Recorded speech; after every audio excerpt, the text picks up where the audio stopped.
Good afternoon. Welcome to my kitchen. My name's Amanda, and today I am going to be making Greek red spaghetti. And I'm not sure of the real Greek name of it. I just was taught that this is what we're called it, and so it's just stuck being called Greek red spaghetti.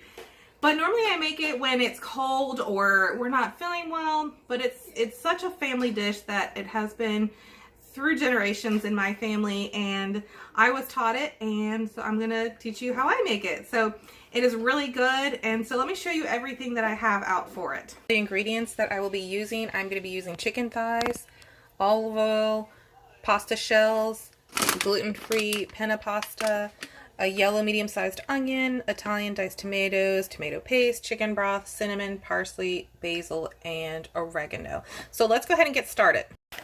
This is what Greek red spaghetti looks like. This one's a gluten-free one. And then this is how I did the kids with wheat shell noodles. First, you want to dice up a medium-sized yellow onion. It got really cold for us. On Tuesday, it was in the 40s. And when it goes from like hot to cold for us, that's when we all start to get sick. So I thought I'd go ahead and just make some Greek red spaghetti to just keep us all well. Okay, so now that we have our onions cut up, I'm going to go ahead and turn the stove on to medium, and we are going to go ahead and pour some olive oil into the Dutch oven. I did probably about a tablespoon of it. And here are how my onions look, and I'm going to go ahead and put them in here into the Dutch oven because I want to go ahead and saute them.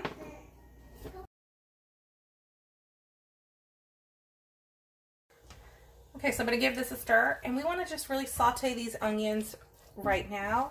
Get them nice and soft.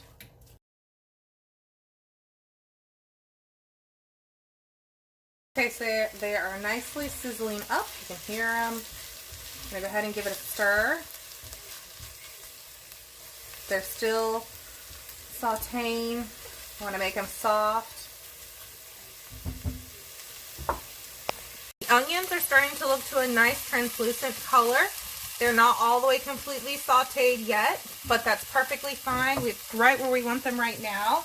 I'm going to go ahead and add in the chicken thighs, and I'm going to put the skin side down. Kind of move some of the onions out of the way.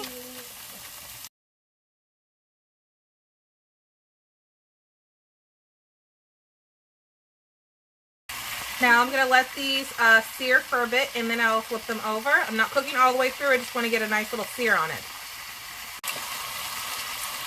Alright, I let them sear for a good minute. I'm going to go ahead and flip them over.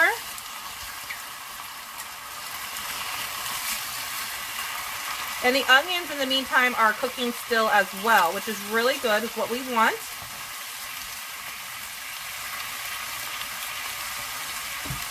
We're going to let this side sear, and while I'm letting it sear, we're going to go ahead and get the herbs together that we need. Okay, for our herbs, we are going to need 1 tablespoon of oregano. And I'm going to go ahead and put it into a ceramic little dish so that way I can mix it all together before I put it on.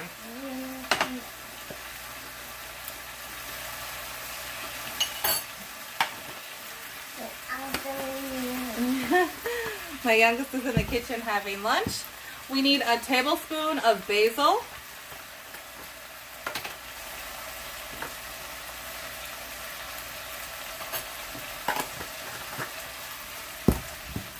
We need a tablespoon of parsley. I was about to say oregano, but we need a tablespoon of parsley.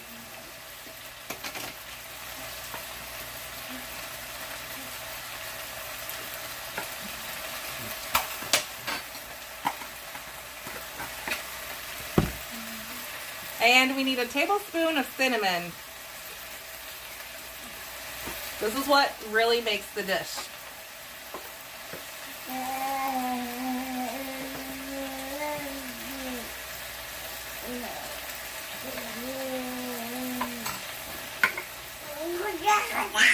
Really?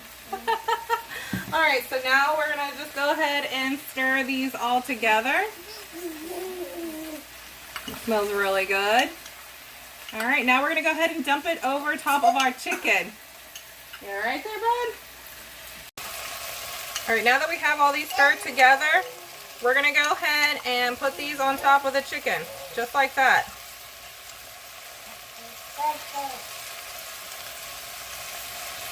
I know it seems like a lot of herbs, but trust me, it's so worth it. Okay, so next we're going to take some Italian-style Petite diced tomatoes with basil, garlic, and oregano, and we're going to go ahead and dump this in on top. And we're going to use 2 cans of that. Pouring the second one in. Now we're going to take some chicken broth. I am using gluten-free. Everything that I'm using is gluten-free. We're going to take some chicken broth and we are going to pour it into our cans that we poured out the tomatoes from. And we're going to do 2 of those. So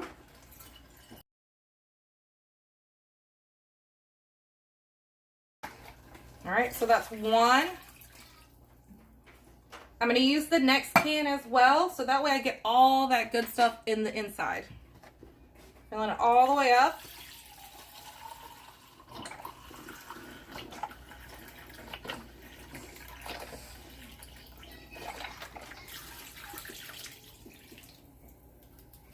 Okay, that's in. Now we are going to take a can of tomato paste, and this is 6 ounces, and we're going to use the entire thing.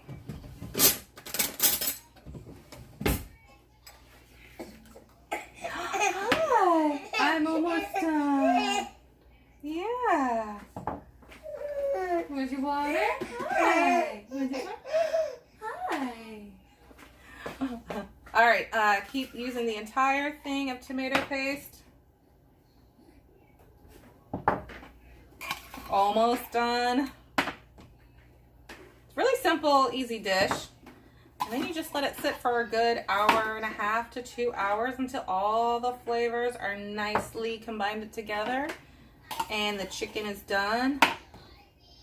And then you serve it over pasta, and you can put cheese on top if you'd like. My kids love it with cheese on top. I did too as a kid. I don't know where that came about, putting the cheese on it, but oh, it's really good. Okay, so that's all nice and everything's in there. So now we're gonna go ahead and stir this up.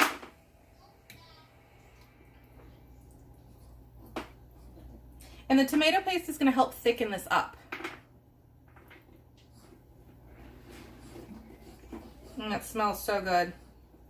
My family really loves this dish. It is so good. All right, I'm gonna put the lid on top. Okay, so now that all our ingredients are all in there, I'm gonna turn this down to low. And I'm gonna let it cook for a good 1.5 to 2 hours. At the 1.5 hour mark, I'm gonna check the chicken. If the chicken is done, I wanna make sure it's gonna read 165. If the chicken is done, I'm gonna take it out and let it cool. And then I'm gonna debone the chicken from the bone and put it back into the crock pot and let it cook. And while I go ahead and get my pastas ready. So in the meantime, this is cooking on low. I'm gonna go ahead and clean up, and I'm gonna get outside with the kids, and then we'll be back and I will check on how it's looking and show you guys the next step. But it is really easy. The only thing is you just gotta let it cook for a little bit on the stove, but it is well worth it once all those flavors are nicely combined together. So I'll see you guys in a bit. Okay, so it's been 1.5 hours that this has been cooking. I have checked it periodically, stirring it, make sure that nothing sticks to the bottom. I'm gonna go ahead and take the lid off, and I'm gonna pull out a piece of chicken, and I'm gonna check the temperature. I want it to be 165. Let me get my digital thermometer out.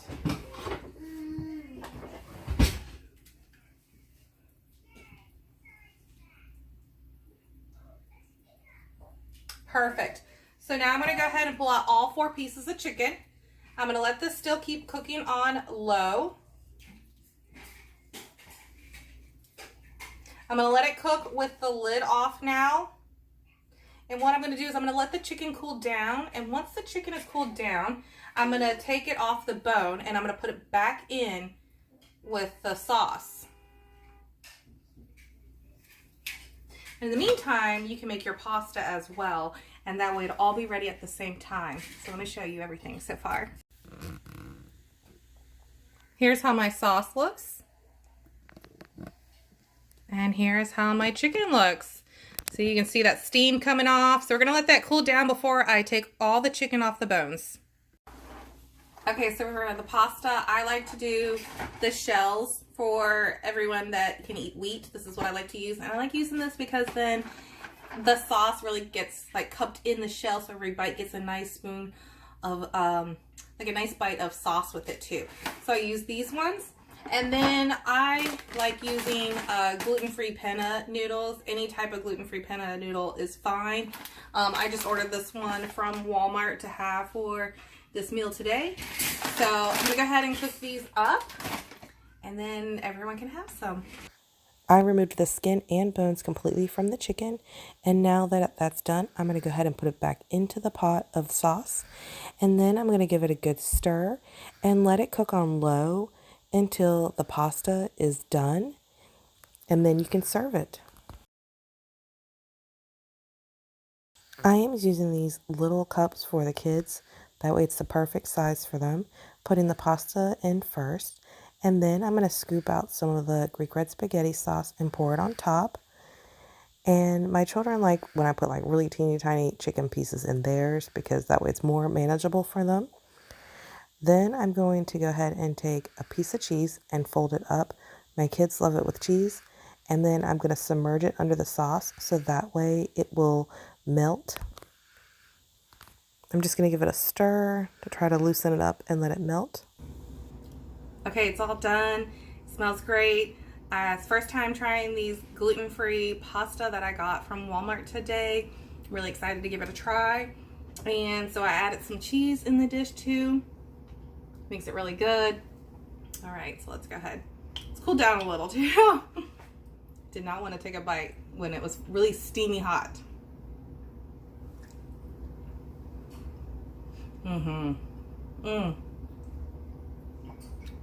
That is really good. I really like those noodles too.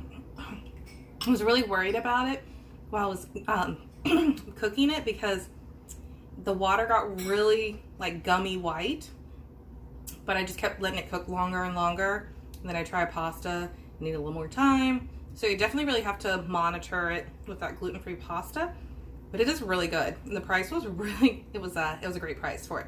Anyways, this is really good. So this is a Greek dish that I grew up with. I'm Greek. It's a generation recipe that has been passed down from family to family, and I was taught it, and it is really good. Sadly, I'm not sure of the traditional Greek name for this dish. I was just taught it was Greek red spaghetti, and that's what I grew up knowing it as. And so now my family loves it. It is really good, extremely tasty. I hope you try making it, and I hope you guys have a great day. Thank you for watching, and please subscribe.